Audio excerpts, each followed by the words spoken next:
Hello everyone. तो आज हम शुरू करने जा रहे हैं क्लास 10th के बायोलॉजी का chapter heredity and evolution. But before that हमने जो कल रिप्रोडक्शन पढ़ा था उसका हमने जो क्विक रिवीजन कर लेते हैं।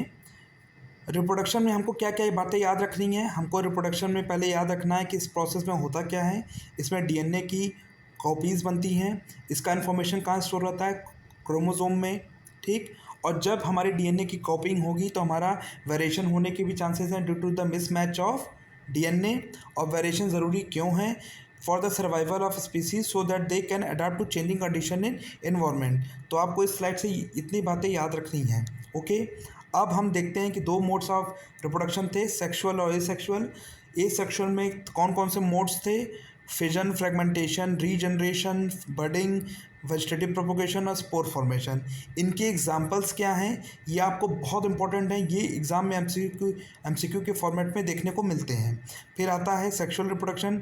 सेक्सुअल रिप्रोडक्शन में ह्यूमन बींग्स में कैसे होता है, जनरल प्रोसेस, ज़ाइगोट कैसे बना, सिंगैमी क्या है, आईवीएफ क्या है, सरोगेसी क्या है, और सेक्स का जो डिटर्मिनेशन होता है वो कैसे होता है ह्यूमन बींग्स में, वो आपको पता होना है। X Y chromosome, X X chromosome male से क्या आता है, फीमेल से क्या आता है। आपको डायरेक्ट ये एग्जाम में पूछा जा सकता है कि who is responsible out of mother and father, who is responsible for determining the sex of the child. So always it is the father who is responsible for determining the sex of the child, because father has only two different types of chromosome, sex chromosome X and Y, while mother has only same type of sex chromosome, that is XX।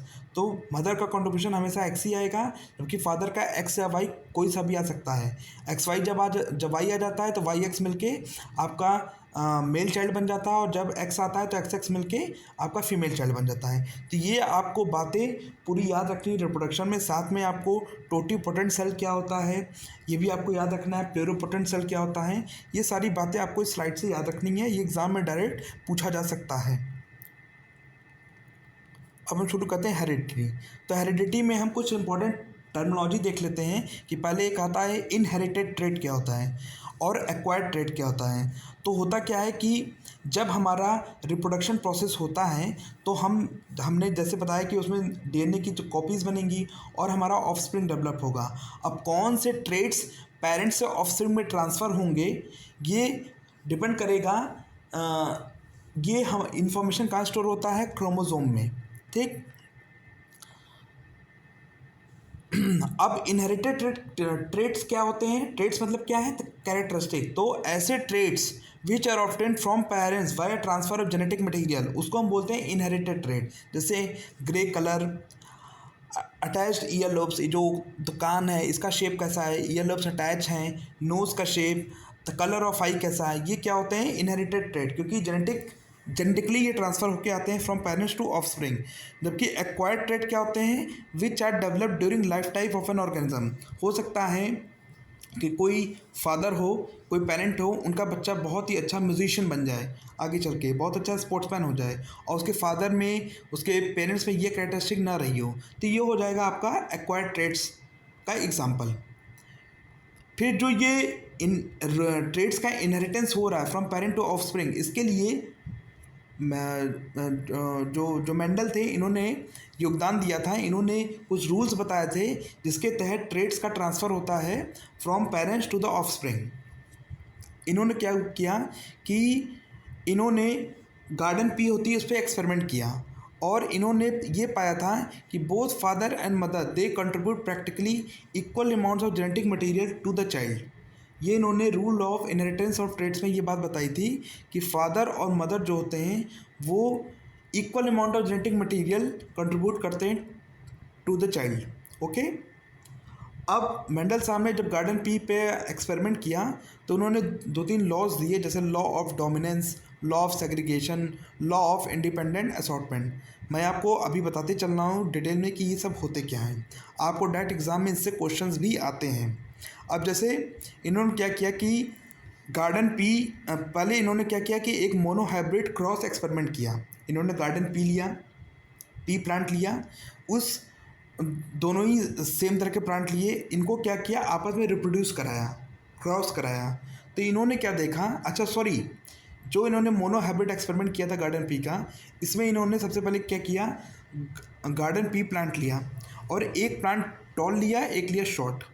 अब इन tall plant और short plant को आपस में जो cross कराया, reproduce कराया, तो जो पहला जनरेशन का ऑफस्प्रिंग आया उसमें इन्होंने क्या देखा कि सारे जो प्लांट हैं वो टॉल नेचर के आए हैं।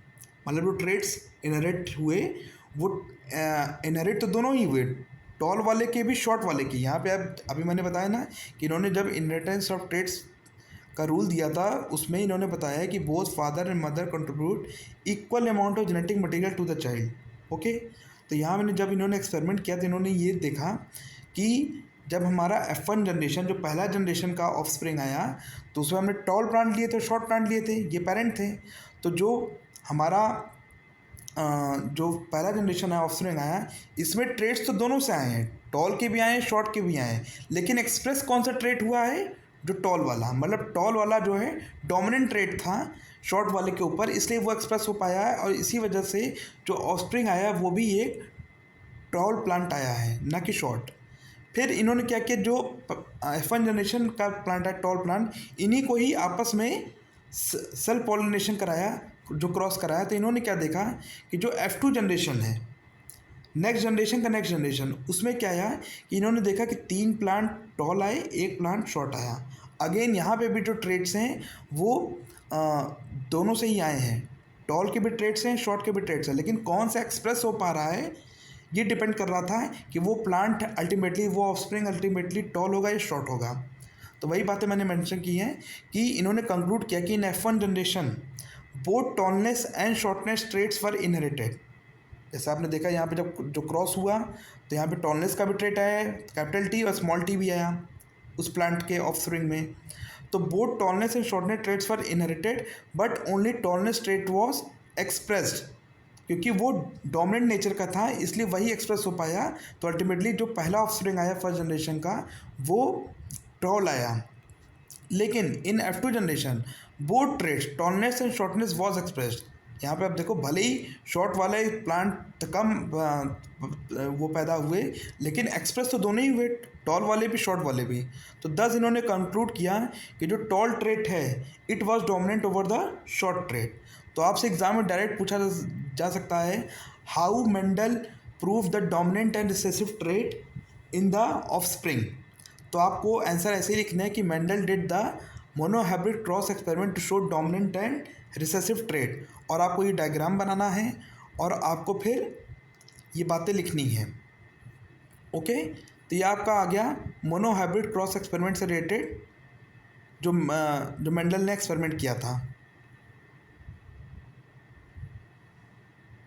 अब हम देखते हैं हेरिडिटी और इवोल्यूशन में कुछ और इम्पोर्टेंट पॉइंट, कि जो ऑर्गेनिज्म होता है उसका कौन सा सेक्स होगा ये इस पर भी डिपेंड करता है कि इन्वायरमेंटल फैक्टर्स क्या हैं। जैसे अभी तक तो हमने पढ़ा था कि जेनेटिक फैक्टर्स हैं, कि मतलब अगर मेल की तरफ से वाई कंट्रीब्यूशन आ गया तो आपका हो सकता वो मेल चाइल्ड हो जाएगा, और अगर फीमेल और अगर मेल की तरफ से एक्स क्रोमोसोम आ गया तो आपका हो जाएगा वो फीमेल चाइल्ड। तो जेनेटिक फैक्टर्स तो कंट्रीब्यूट करते ही हैं किसी ऑर्गेनिज्म के सेक्स में, लेकिन एनवायरमेंटल फैक्टर्स भी कंट्रीब्यूट करते हैं for determining the sex of an organism. कैसे? जैसे कुछ रेप्टाइल्स हैं जो कि टेम्परेचर पे उनके जो फर्टिलाइज एग्स हैं वो कितने टेम्परेचर पे रखे गए हैं उसके बेसिस पे उनका सेक्स डिटरमाइन होता है। ओके, अगर टेम्परेचर ज़्यादा होगा तो हो सकता है कि जो एम्ब्रॉय डेवलप हुआ है उसका सेक्स चेंज होके वो मेल से फीमेल बन जाए एंड वाइस वर्सा।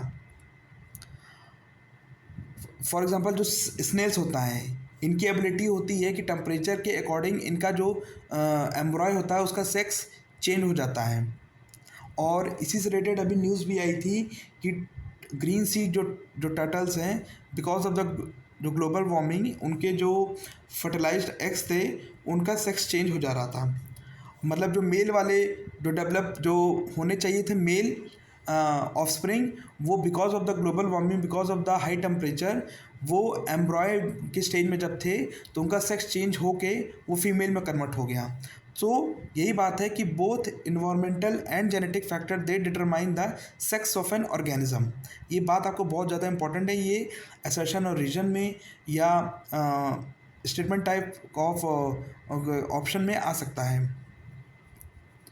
अब जैसे हमने देखा था कि जो एक्स क्रोमोसोम होता है वो गर्ल चाइल्ड के लिए होता है और वाई क्रोमोसोम होता है वो डिसाइड करता है वाई चाइल्ड के लिए।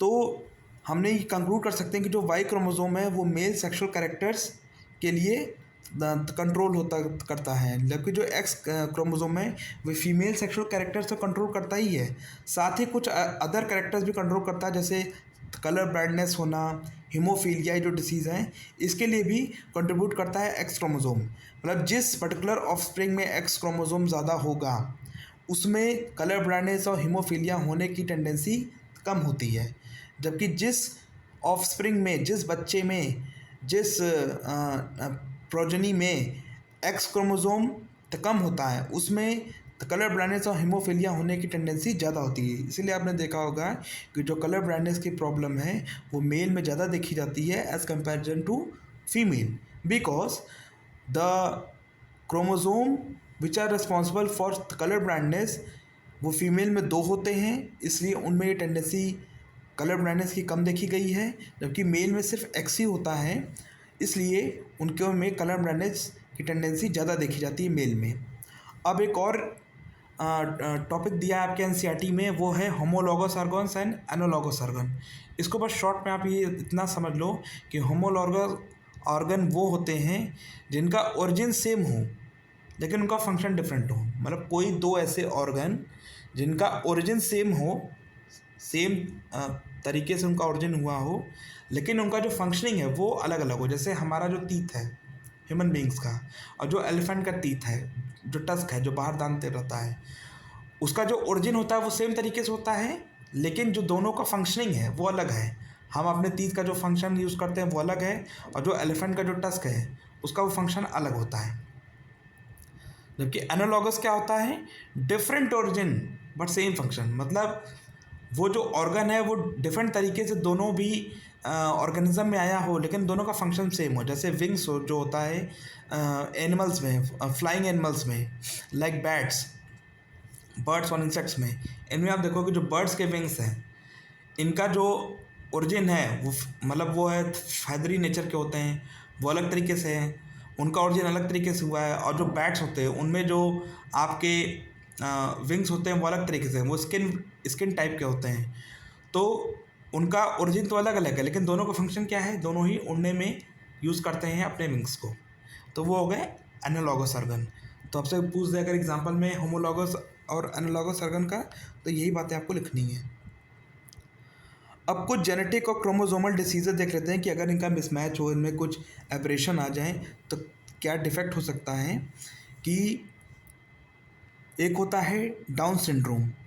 तो डाउन सिंड्रोम में बेसिकली होता क्या है कि जो हमारा 21st क्रोमोसोम होता है ह्यूमन बॉडी में, इसमें अगर एक एक्स्ट्रा क्रोमोसोम आ जाए तो हमें ये प्रॉब्लम हो जाती है बॉडी में डाउन सिंड्रोम की।